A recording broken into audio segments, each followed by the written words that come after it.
Welcome to Keepin' It Real, your go-to radio show for fresh insights and vibrant introductions.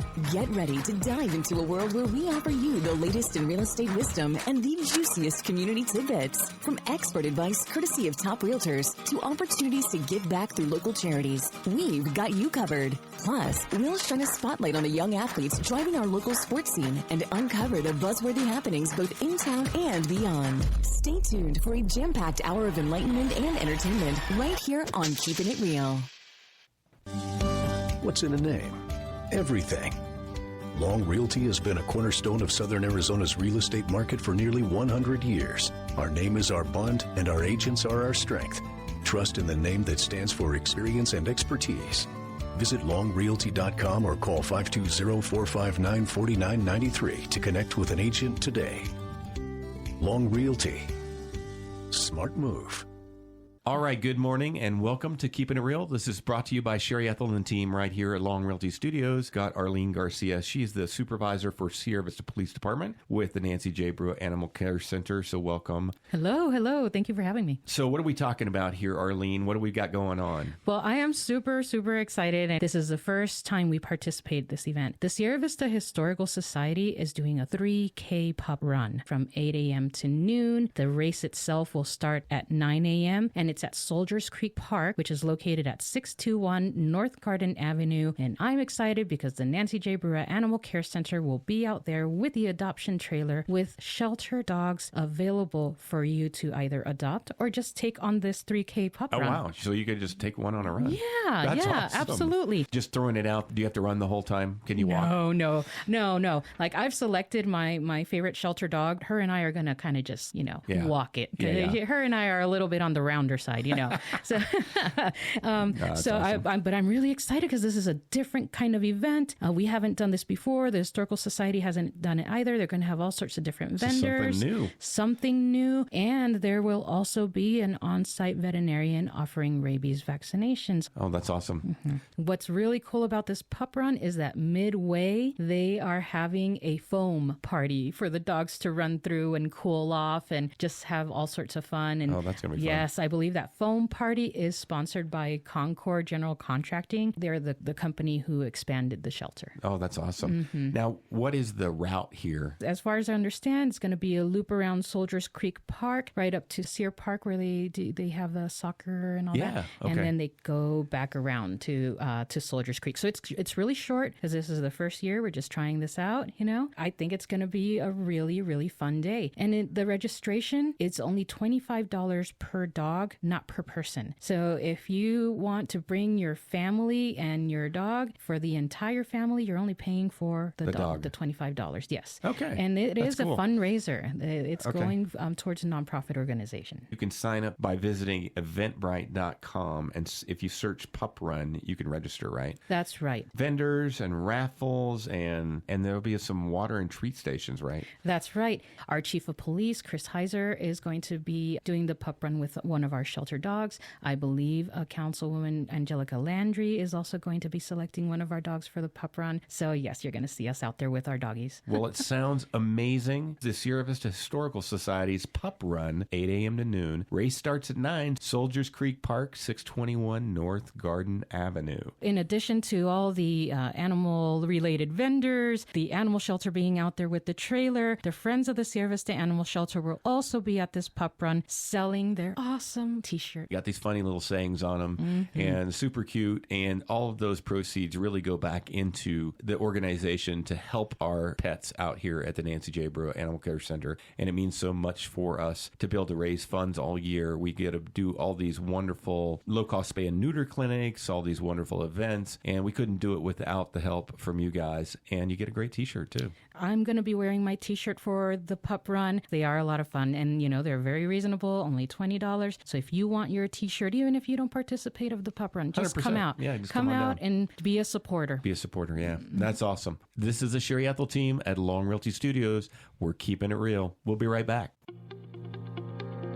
In a town with heart and history, the Sherry Ethell Team is the key. Serving Sierra Vista, we agree. For military law and retirees, stress-free process you will see. Personal care is our guarantee. Real integrity, real results. The Sherry Ethell Team, we never halt. Real experts here to guide your way, making dreams come true every single day. Trusted team that knows just what to do. The Sherry Ethell Team, working for you. Real integrity, real results. The Sherry Ethell Team is your one and only call. All right, good morning to you. Good Saturday morning, and welcome to Keepin' It Real. Brought to you by the Sherry Ethell Team at Long Realty Studios. In the studio today with a local guy. You've heard him on the radio before. Sean, welcome to the show. Thank you. This is Sean Yeteria, and so he's known as the Arizona Yeti. On Facebook, On yeah. Facebook. You've got quite a following, 13,000 followers, and a lot of this stems from a variety of things. Your photography and just your exploration in a lot of different areas, right? Exactly. I really enjoy exploring outside the box of things. And obviously, one of the things that I think we're going to be talking about in the show, Dion, is going to be artificial intelligence and its applications. We had talked about this, folks, a lot over the last couple of weeks here, talking about how we might be able to have a conversation of this and how we might bring it to you, because a lot of people are having the same questions that we are. And maybe, Sean, you can kind of kick us off here a little bit of why us? Why is that okay? You know, Dion, that's absolutely a superb question, because neither you or I are experts in this. I mean, For sure not.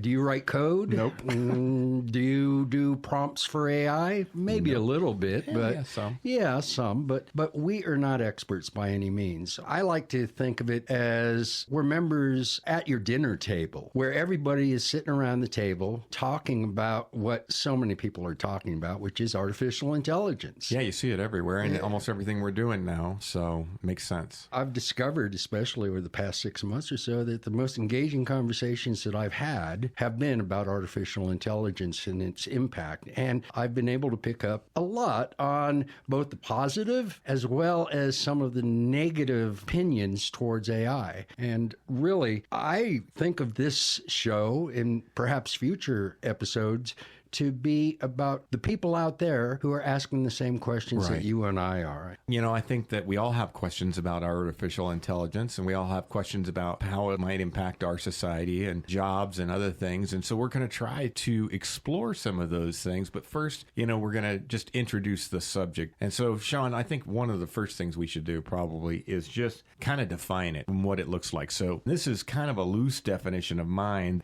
It's a technology that allows basically machines to learn from information, recognize patterns, and make decisions or generate outcomes, you know, without being explicitly programmed for every single step along the way. Think of it as this way. If traditional software is following some specific rules, AI looks at data and figures out the instructions kind of on its own in a way. I don't know if you could describe it differently. Well, in the AI world, it's called recursive learning, and it's really taken on a lot of speed, especially over the last 4 to 6 months. Recursive learning is where AI trains AI. AI learns how to do its own coding, and it's doing that right now. And as it learns, it gains speed, which means it learns more quickly with each new iteration. What that means for our future is another level of AI, AGI, which is artificial general intelligence. And that is the collective intelligence of all of humanity within a single element of a large language model. And so when you have this capability in AGI and then recursive learning, when you have all of these elements that are increasing speed, it is estimated that in the future, ASI, the third and the highest level, artificial superintelligence, will be around by, I don't know, I've seen estimates between 2030 and 2032. That's pretty close. It's coming. Right. And ASI is the probably the thing that scares people the most. They start thinking along the lines of war games and Terminator. Of course, and exactly. We're going to be extinct because we're no longer valuable to this world. Well, and that brings up a great conversation, because right now, like like you mentioned, AI, as we know it today, it's a very narrow AI, right? It's completing tasks. And so it's doing something very specific, very narrow. Right. And what you're talking about with AGI is an AI that can learn, think, and it can solve problems across many different areas, like a human can. The important clarity is that AGI doesn't mean self-aware or conscious or alive. It just means broad, flexible intelligence. Think about this from a real-world perspective. In my background, whether it was law enforcement or even working in advanced technology environments, you had specialists. You've got someone who's great at one thing, maybe analysis, maybe surveillance, maybe tactical operations. They're elite in that swim lane. But you wouldn't just drop them into a completely different role and expect them to perform at the same level. That's today's AI. Extremely capable, but narrowly focused. GI, that's the high-level seasoned operator out in the field, someone who can walk into a situation, assess it, adapt it, and figure things out, even when it's outside of their exact specialty. They can think on the fly, connect the dots, operate in unfamiliar territory. That's the AGI. Not just trained, but adaptable. And the key difference is that specialists follow training. A true operator can kind of figure things out when there is no training, right? Absolutely. And even today, Sam Altman, the CEO of OpenAI, which is ChatGPT, is bragging that ChatGPT possesses a PhD level of information on any subject that you can think of. So it has all of the PhDs that we're aware of. Kind of staggering when you think of it, isn't it? But there's a difference between information and understanding the context of what that information means. Absolutely. And that's where AI is steadily gaining traction, to be able to contextualize this data into more elaborate ways to understand the nature of humanity and how these PhDs that it possesses right now can impact our lives. Wow, it's staggering. One of the things that people are going to hear us say, or they might hear one of us throw out, is a word called the singularity. What do you see the singularity as? I know for me, it may be the same or just a little bit tweaked different, but tell me what you think. I love the word the singularity because you're talking about black holes and about what black holes do. When you get closer and closer, you reach a singularity and time stops, everything stops, and you get crushed into a little atom. Right? Kind of a boundary to our knowledge where our current laws of physics and understanding kind of stop working in a sense, right? Basically, the singularity with respects to artificial intelligence is that over the decades, especially since the industrial age, we've been on kind of a rise in technology with a couple of blips as exceptions, such as PCs coming out, such as when smartphones hit the market. There's a lot of instances where it rose quickly, but then it leveled off again from that point. Right. The rise of each new computer chip, with the 386, the 486, a Pentium 1, and so on. So as those rose with foreseeable and predictable pace, that was what you and I, in our 6 generations of life, have come to accept as the pace that technology rises. But that's not where we are today with artificial intelligence. The singularity is basically an exponential rise in technology that is mind-staggering. So we've gone from this slope to suddenly almost straight up. And as you go through this portal of new discoveries, you can look back a year from now, if we're still meeting and having this show, we're going to look back at this show and say, oh my God, we never saw that coming. Right. We're in a different world altogether. And that is, to me, that portal, that passing through all of these new developments that are going to happen, is the singularity itself. Yeah, I think of a couple of things that kind of go into it too. I think it's not just the exponential growth, but also the unpredictability of this as it kind of gets moving forward. We talked about, okay, it's got every doctorate in the world, and now its knowledge and power of that is high. But imagine now if it was across every single industry and it's kind of unleashed in a way that we can't fully even yet comprehend or understand that level of control and understanding. It'll be beyond us at some point. To me, it's mind-boggling. Well, absolutely. And I don't really know where we're going to wind up. I watch a podcast hosted by a gentleman by the name of Peter Diamandis called Moonshots. He puts out 2 a week, and they're lengthy podcasts with his guest of experts. And they truly are experts in the field of AI. Right. It's not like you and I. Insiders. Yeah, they are insiders. They are participants in the growth of AI, and they are also worthy of paying attention to. I would recommend anybody at least pop in and listen to 1 or 2 of those podcasts, but it's remarkable the direction that we're going. And the one thing that I think that is being talked about the most is when will AGI arrive? Right. And artificial general intelligence, some people think is already here. A lot of people think that, yeah. And some say, no, it's still at least a year or 2 off. If you ask AI itself in any one of these platforms, it tends to steer you that hasn't gotten here yet. Right. But who knows whether that's true or not? That's the thing I think that intrigues so many people across the planet right now, is that AI surrounds us, and yet there are so many unknowns and so many things that we don't know. And insiders, there's another reason why a show like this is important, is because it's just a couple of guys sitting down talking about it. We don't have all the answers or anything, but one of the things that always gets my mind working is, are they telling me everything? Is this what they want me to know, or is this what is really out there? Because we all know there are multiple applications for this in the private sector that we wouldn't probably see. You know, I worked with Intel Corporation many years ago at the D1 Fab in Aloha, Oregon. And back then, of course, this was back in the 90s. So it was kind of funny that you mentioned 386 chip. I was there when we had the 386 and the 486 came out, and I got a cool little keychain with the 486 chip in it. But the Fab had an experimental part to it that we were like 10 years ahead of everything. Well, intellectual property has always been a really tough nut to crack. Right. Because you don't want information getting out too quickly. Right. Plus, there's marketing issues. Well, there's military application too, frankly. We had a lot of stuff going to the military first before it came to the public eye. And what a great place to test that stuff out with and get all of the wrinkles ironed out. But you want to be able to get as much capital out of that as you possibly can, and then bring out the next big thing that everybody's excited about. But now their old systems, well, they're old. They're like 2 years old. It's time to replace that computer. It's time to move on to the next big thing. So it was well thought out. They aren't going to have that affordability in the future.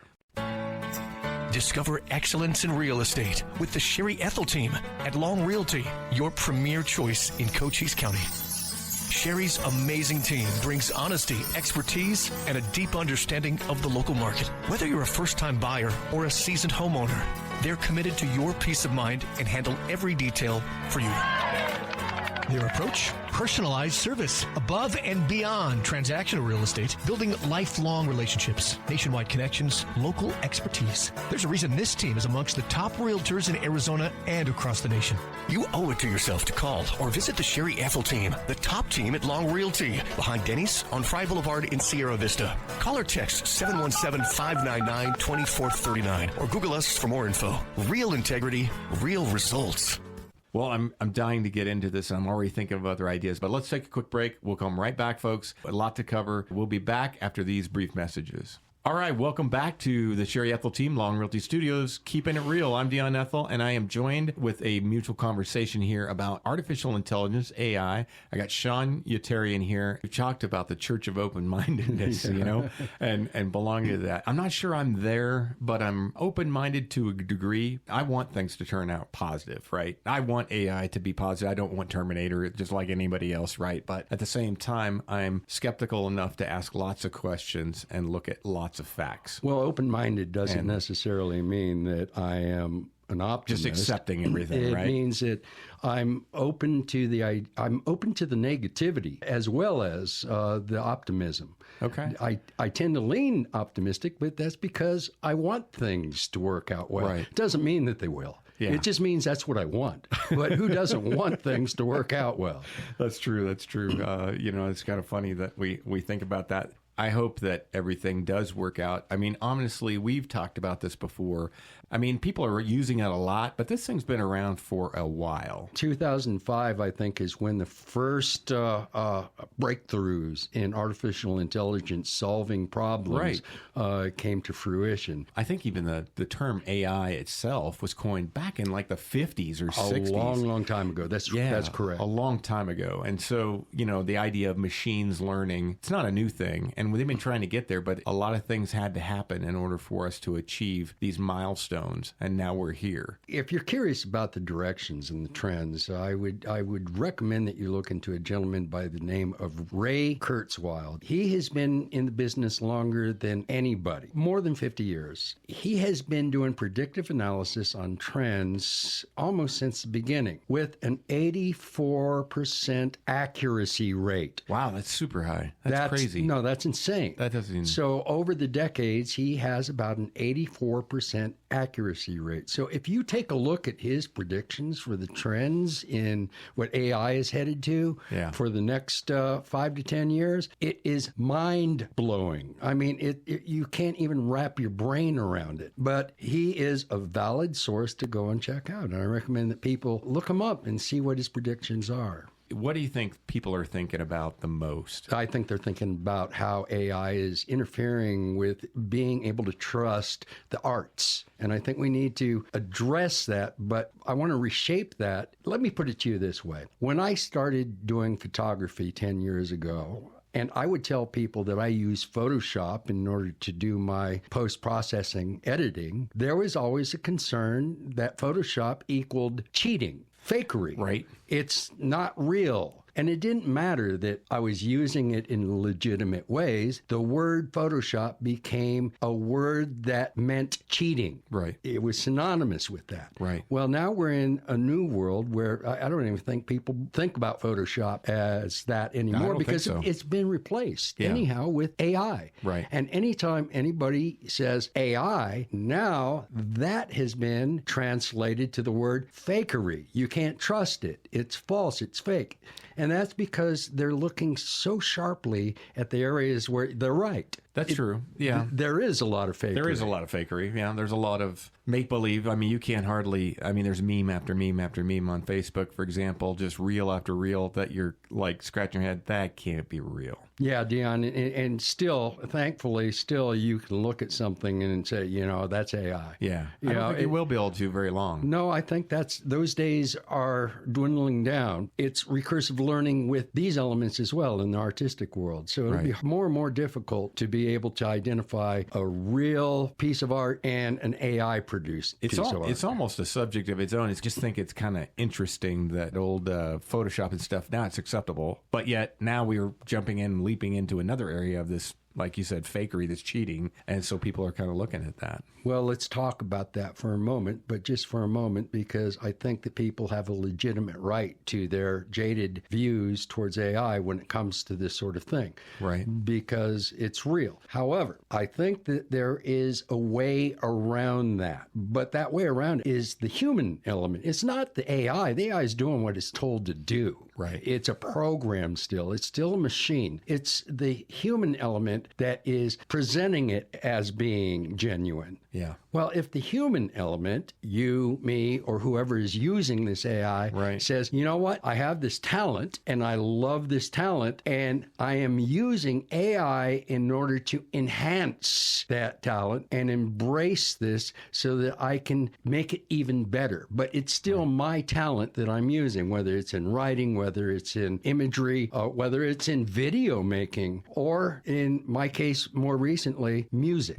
I see this as kind of like two lines of things going on here. One is there's the prompting, and we mentioned that before, right? So that's the human element, the input, right? So sometimes, if you've ever dabbled in AI and you're listening to the show today, if you've gone in there and asked it for something, sometimes it'll spit out something really weird because you didn't give it a lot of instruction. Right. And whereas, for example, now, I use it a lot of times for everything at work. And if I want to build some PowerPoint slides or something like that for a presentation, I know how to do it in such a manner that now it provides me these incredible images and it knows what I'm looking for. And the prompting is right on. Well, you said something key right there. You said it knows you. It does know me. And that spooks a lot of people. It does. That's scary, right? Yeah, they don't. I always got that guy. You know, I mean, hey, this thing knows me better than my wife knows me, and that's a frightening thing, and also can irritate the wife. Well, let's go back to that. In talking about the arts and everything, you were talking about music. It's interesting. I have a friend of mine, he's a musician,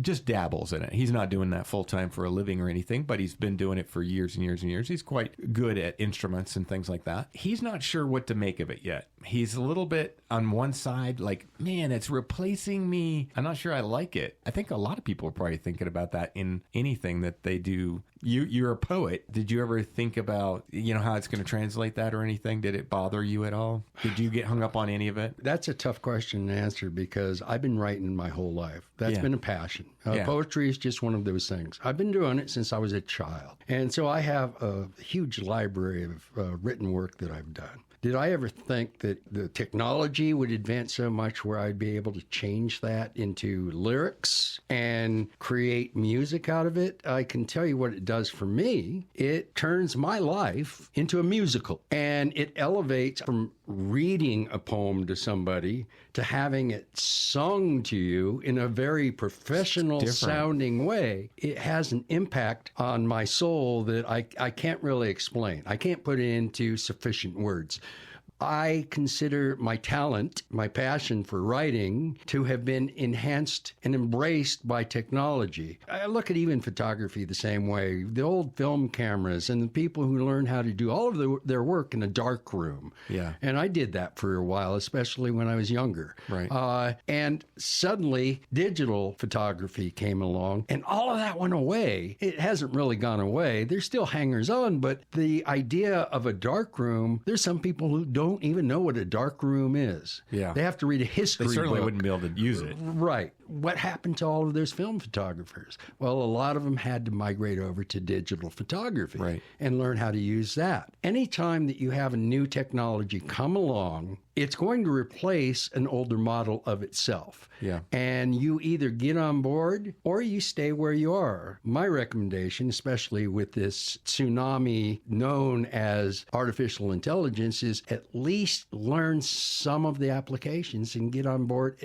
at least a little bit so you understand what's coming. Right. Let's take a quick second and let's play something that, originated from you and it's been transformed. And let's see what the community thinks of this song. That sounds good. We've been here before, on roads nobody names, chasing shadows and sunsets, and playing old games. Cam grumbles when clouds hide the view, but Cruz just rolls on like he always will do. Miles in the moonlight, stars hanging low, three friends on a back road with nowhere to go. From the heat of the day to the cool midnight air, we're just looking for moments we can keep out there.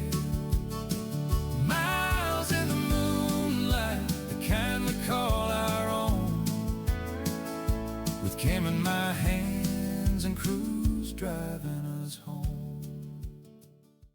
So now that you've heard the song, everybody, what do you think of it? Did you think it was AI? And what part of that is AI? Are you asking yourself, did he sing it? Did somebody else sing it? Is the instruments part of AI? What part is AI, Sean? Well, the only part that isn't AI are the lyrics themselves. The sound, everything. Everything else is AI. I use a program called Suno. Pretty incredible. And I put my lyrics that I've written, I can't emphasize that enough, into its generator. And then I prompt it with a style paragraph. In other words, I explain to it in a paragraph how I want this piece to turn out? The genre of music, country and western, the tempo, the vocals, the instrumentation. Do I want acoustic guitars? Do I want trumpet in the background? Heck, I even have one that I instructed to yodel at the end of the song.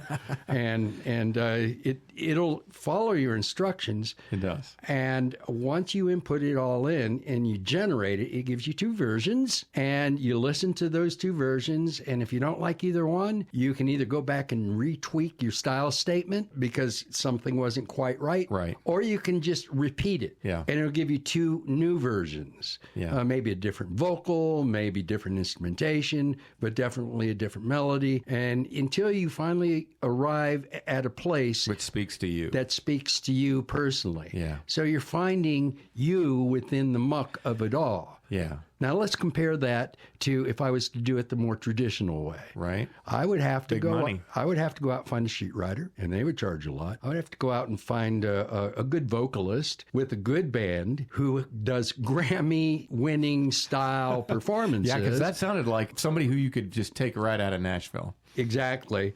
And then a studio and technician for that studio, because I don't know how to operate all of that stuff. Of course, yeah. And then they would give you one version for about $10,000 or more. I'm not going to do that. I don't know of anybody who's going to do that. No. Now I've written 50 songs, and trust me, I haven't come close to even $100 worth of expenditures on this new passion of mine. When I heard that song the first time, I was thinking, wow. I mean, I'm kind of blown away because that wasn't my thing. I've been using AI for other things, probably more in digital imagery and things like that, whether it's a presentation or something for fun or whatever, but was kind of shocked at how good it sounded. And then two, I was caught up in the fact that, and if you're one of Sean's followers, you recognize some words in there, right? Because you've got some names of your camera, your Bronco, some things there that are true to you. Right. And I love that. It obviously speaks to an audience who knows a little something about you, and that makes it even more, I guess, Personal. feeling. I mean, you can feel it. I've looked at your website. I've seen some of your work.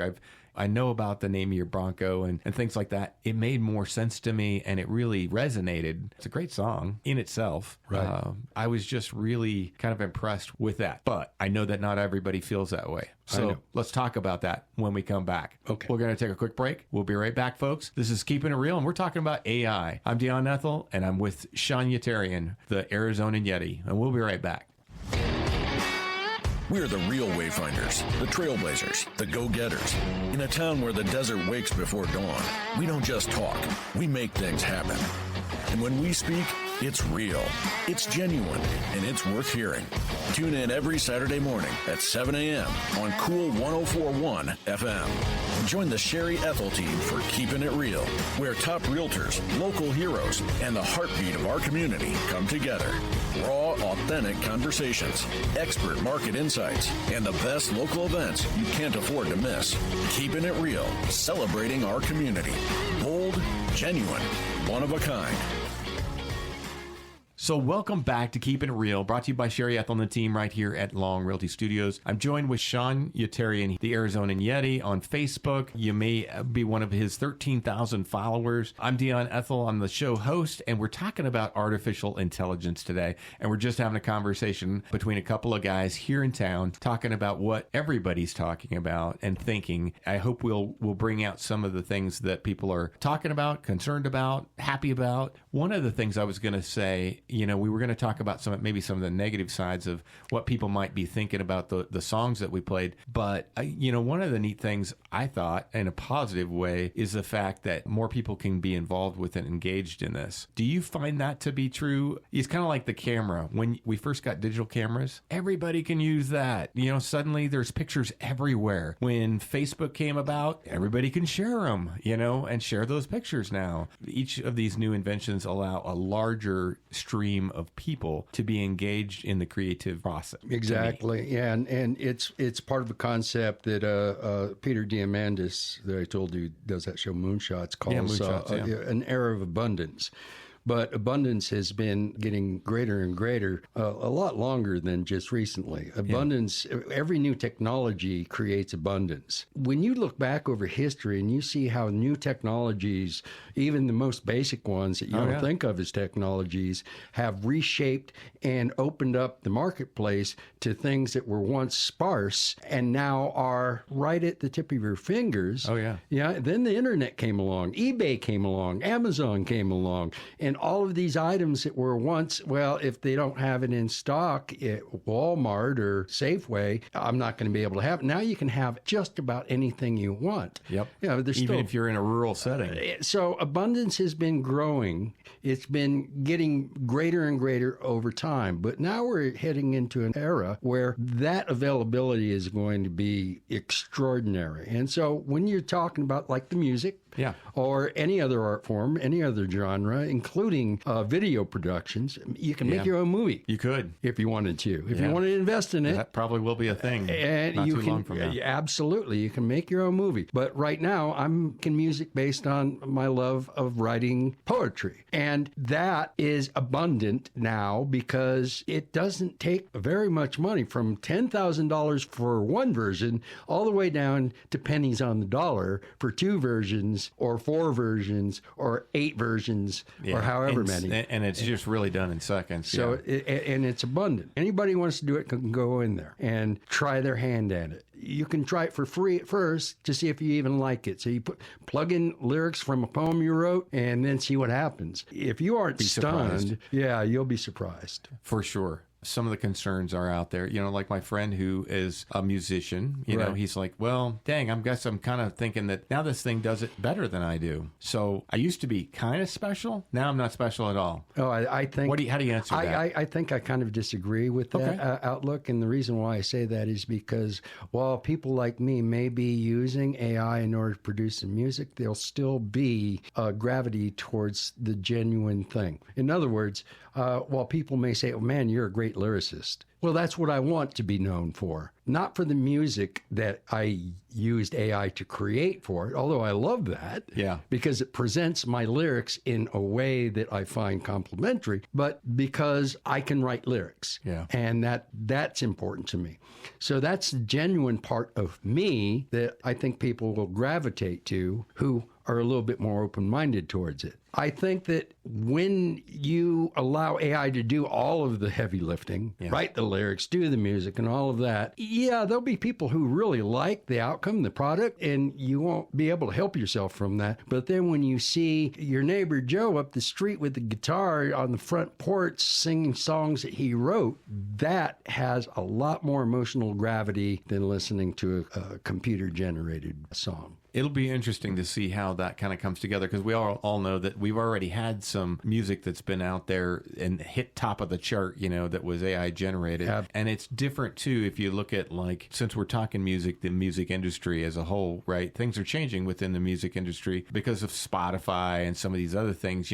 Music is much more readily available. The concert business is changing, and it's not the number of albums necessarily. Some of that has to do with the stuff they sell, the products they sell, to be able to make that money up in a different way. And this will be something too, to me, I just think it's going to change things, whether it's for the better or the worse. I don't know. It's hard to say right now, but it will change and we will adapt. It'll be something new. And the next generation will just seem like it's normal.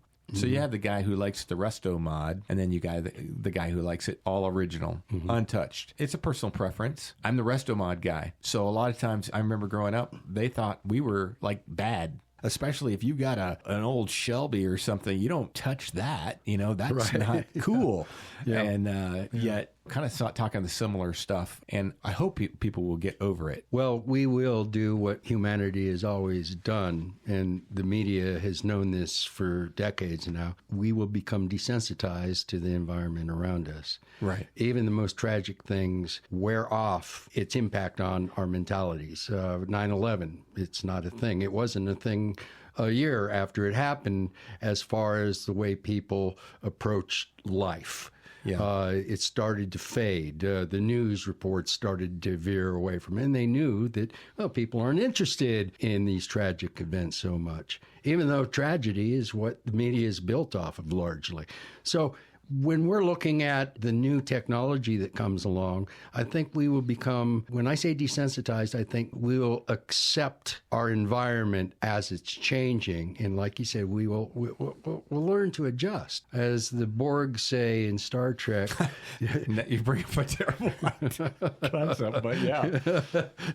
Right. You will be assimilated. Exactly. So we will be assimilated. That's true. By technology, and that's where the direction we're heading. My concern really isn't with whether or not we'll accept it. We'll have no choice. I think that train's left the station, right? Yeah, the train's left the station, and there's no shutting it off. I think AI has even learned how to turn itself back on if somebody hits a power switch. It wouldn't surprise me.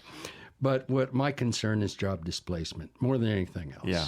Yeah, no, I think that's probably heavy on people's mind. It's probably worthy of a whole conversation over it. We'd like to bring that to the table and talk a little bit about that in depth. And some of these things are going to be big. Job displacement's going to be one of them. Privacy, probably another one. There's probably a host of things. We've kind of touched on the tip of the iceberg, too, on the impacts to artistry and different forms of media, things that there are artisans out there doing right now, performing, and now AI is kind of creeping into those areas. We see all the time too, even just general video. Before, you had a video camera if you could afford one, and you could make videos. Pretty soon, with the invention of the smartphone, boom, everybody's a videographer. And then you've got these huge followings of influencers and everything else that are building videos, and then we get the reels, and it just keeps kind of going. And now we've got these reels that are largely AI influenced, or entirely AI influenced. 100%. Yeah. Like I saw one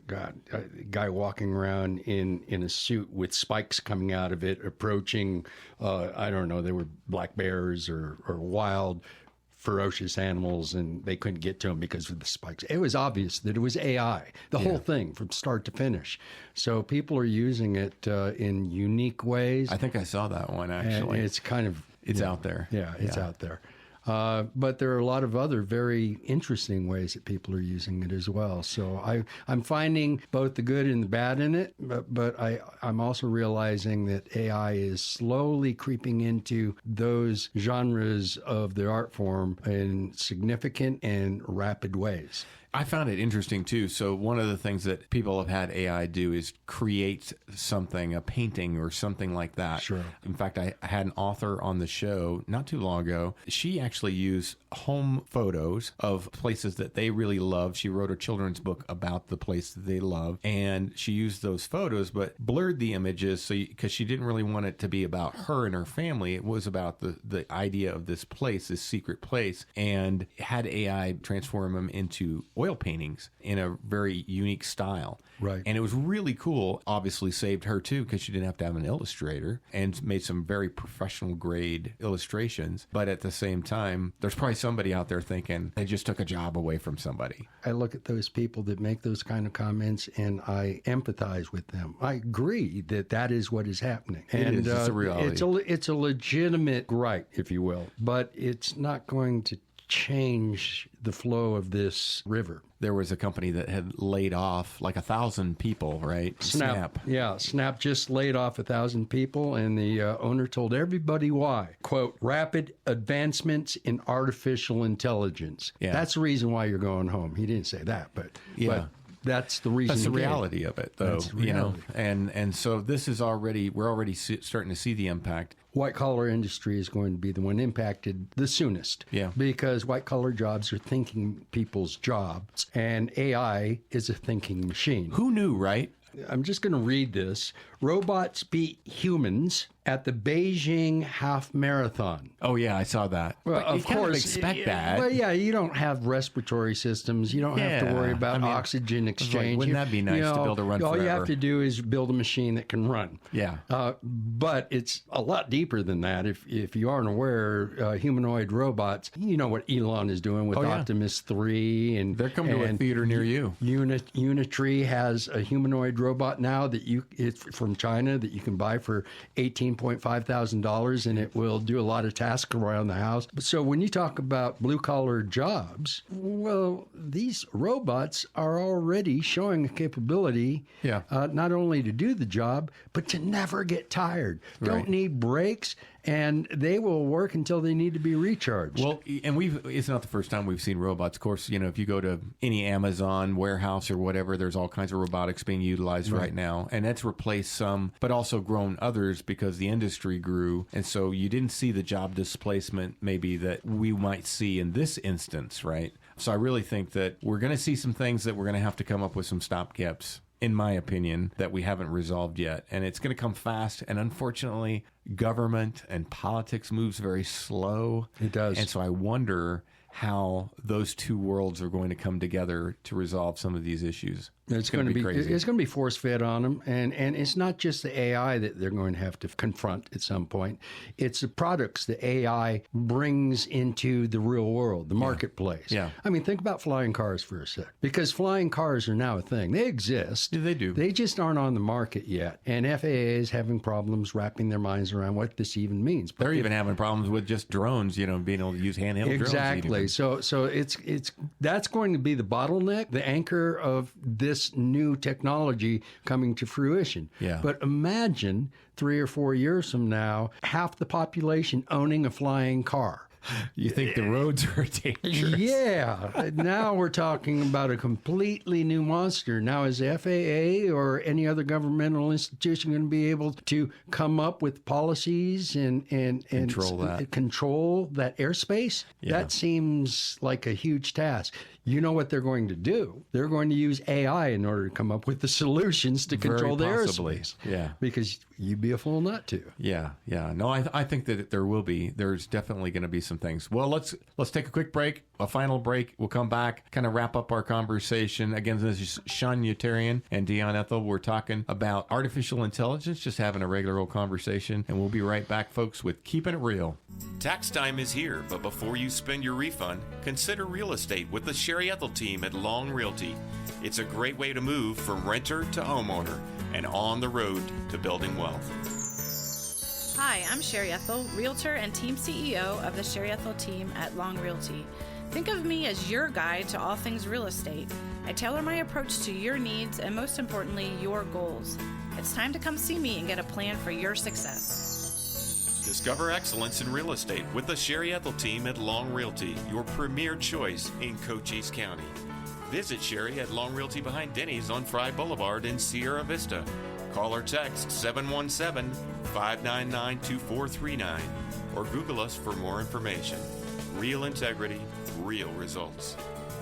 All right, welcome back to Keeping It Real. I'm Dion Ethell. I'm your host, and I'm joined by Sean Utarian. We're talking about artificial intelligence, just kind of a friendly conversation. As Sean once said, kind of something you'd sit down at the dinner table and talk about, and we're just kind of sharing it with you and talking about things. And we're going to dive down deep in some of these areas. But kind of our first conversation, we just kind of getting to know you guys and what you think about AI and what we think about AI and where we think it's going and kind of some of the other definitions. We've talked about a bunch. We played some music developed from AI, from some of Sean's work.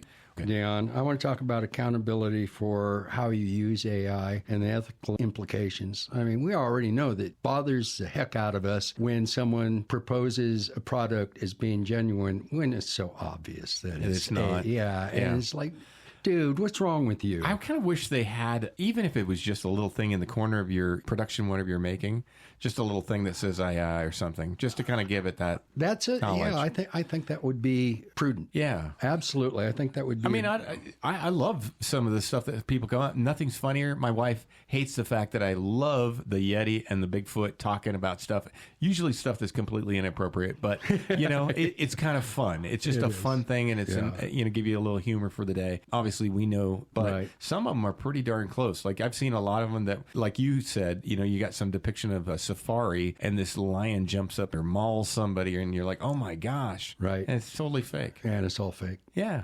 Yeah, but it's still provided to you with this idea that it's not fake. Right. It's almost in a context that it's not. I'm not upset at the AI. I think it's cool that the AI can do that. Yeah. I'm upset at the person who presented it that way. Right. They are the problem, not the AI. Right. At least that's my opinion. No, my opinion too. I kind of see where you're coming from. But there are some other things that, well, I'll give you the example. The Nebraska lawyer who was suspended for actually using AI hallucinations as part of his write-up on a divorce case. I mean, after filing an appellate brief in a divorce case, it contained 57 defective citations out of 63. Yikes. And including 20 AI hallucinations. So let's preface that for a second there. Hallucinations. Yeah. AI is programmed. It's made to give an answer. And if it can't come up with an answer, it will create one, right? It defaults to making one up. Part of the 20 hallucinations it created was fictitious cases that it used in argument, fabricated quotations, and non-existent statutes. The lawyer repeatedly denied using AI when it was just so obvious. You got to be careful, right? People use AI in their emails now. Mm-hmm. Very prevalent, right? And you can still kind of tell the difference. Oftentimes, too, people will do it on their phone. When they copy it, AI has a tendency to format in a certain way, you know.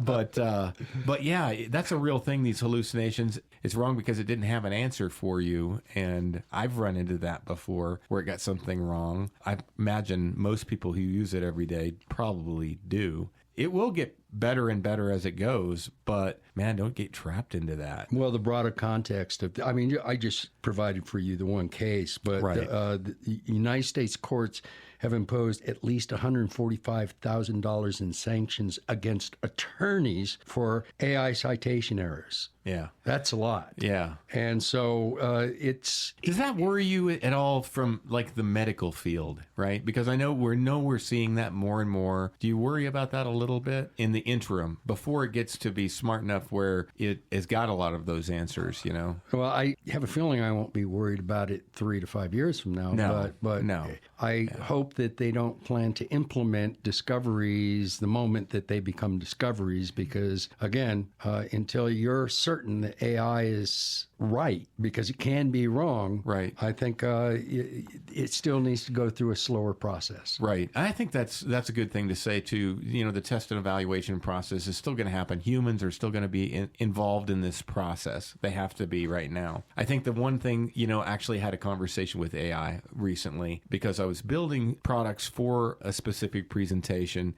I said, well, why do you keep coming back with these things that are not what I'm asking for? I want this to be perfect and anything. Well, you're micromanaging the effort, you know, kind of thing. And I had this whole conversation. Well, what do you mean? And it taught me to be a better collaborator. At first, I didn't trust it fully. So I found myself trying to control every little step. I guess I was being specific, but I wasn't being really super clear, if that makes sense. I was basically trying to micromanage the process instead of just explaining what I actually wanted the outcome to look like. And what I found was the clearer I got about the end goal, the better the result became, not just because the system changed, mainly because I did. It forced me to think differently, less about controlling the steps and more about communicating intent. It turned out that the limitation wasn't the AI itself, it was how I was communicating with it. I thought it was really kind of an interesting process. But isn't that kind of personal interaction and reasoning model a little spooky too? It is. Yeah, it will. And my wife thought it was creepy as heck, you know, just creepy. You know, if you'd asked me a year ago, I'd have said the same thing. Yeah. I said, good grief, we can't do that. In fact, in the very beginning, 2 years ago, probably, man, I am not going to give it any of my information. I don't want to be replicated. I don't want somebody using my information for fraud. I don't want somebody using my voice for fraud. I don't want somebody speaking in my tones. I've kind of come full circle, partially because I know, hey, this isn't going to go away. And you can get on board or and learn to embrace it and figure out ways that you can make it safer. And whenever I use it, it's like, why are you doing this way? Yeah. And it says, okay, how do you want me to do it? And these conversations are really things that amaze me. I mean, some people will be creeped out by it, but I think it's amazing that I can talk out loud and it responds out loud, and I don't even realize I'm talking to a machine because it's that seamless. Yeah. But the results are really pretty amazing, Dion. Yeah, it really is. But you brought up something about the medical field, and it's an appropriate question because OpenAI is coming out with a new program called GPT Rosalind. It's going to be pioneering the concept, well, maybe not pioneering, but is going to be accompanying all of the other efforts being made in order to use AI to resolve bio issues, medical issues. You know, it takes 10 to 15 years to get a drug to market. You're right. And a huge percentage of the ones that go in never make it to market. Right. Well, that's because there's flaws, there's human error. But the amount of money, the cost, the research, how much you have to pay for researchers and all of that is the reason why medicine is as expensive. as it is, because it just costs so much money just to get it to market. 15 years worth, a half a career for a lot of people. Right. So now AI will be able to come up with solutions in a week, maybe faster, but no more than a few weeks of what it took 15 years. Imagine yourself if you were on a Zoom call with 100 or maybe 1,000 collaborators. Well, it'd be chaos for one, but, it'd be terrible. But at the same time, imagine you're harnessing the power of all these people that are sharing ideas. Now imagine researchers who've got to pull all that data, that heavy lift, put it together in a way that makes sense and wrap different conclusions. You can do that in minutes sometimes now with AI. AI does, and AI is already beginning to do so much more than that because we're stovepipe learners. I mean, we may have a diverse set of skills. I like to write. I love photography.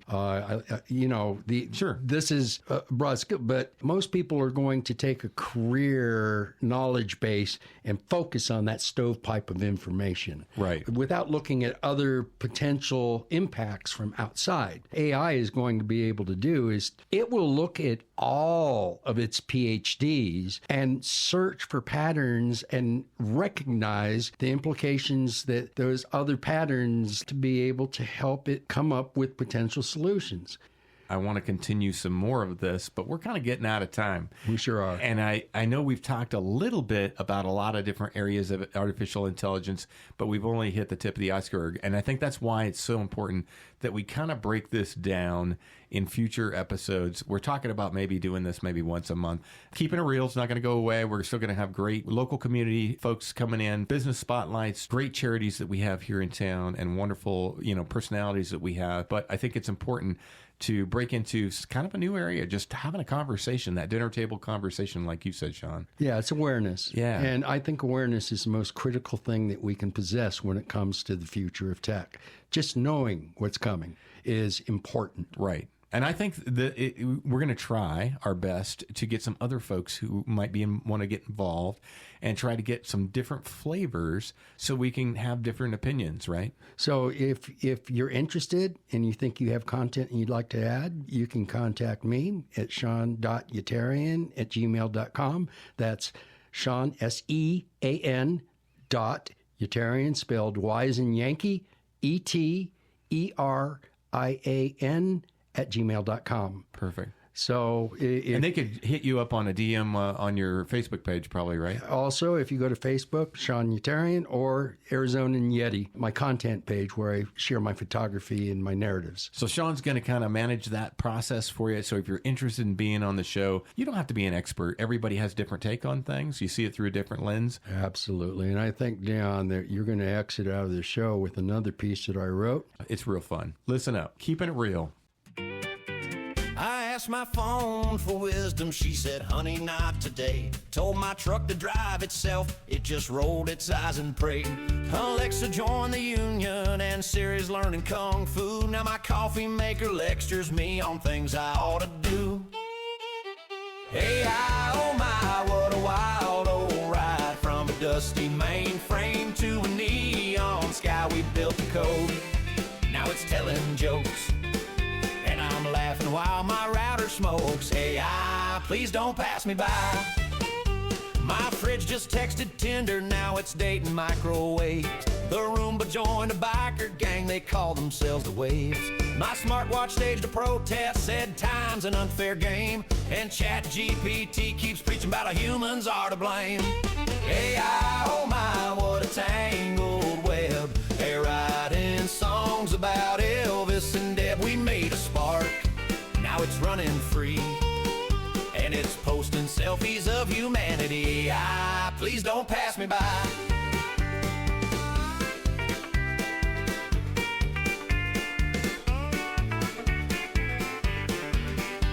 They said it'd free our minds, but it freed our bank accounts instead. Soon my tractor will be writing poetry, while my blender hosts a podcast with an audience of drones. If progress is a freight train, then I guess I'm on the track, waving my cowboy hat, yelling there ain't no turning back.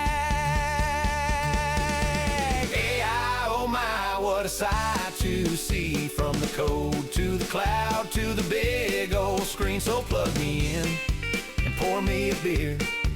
Let's toast the bots, 'cause the end is near. They laughed at the idea that machines could think. Then the jukebox cleared its throat and said, do you mind if I play one of my own?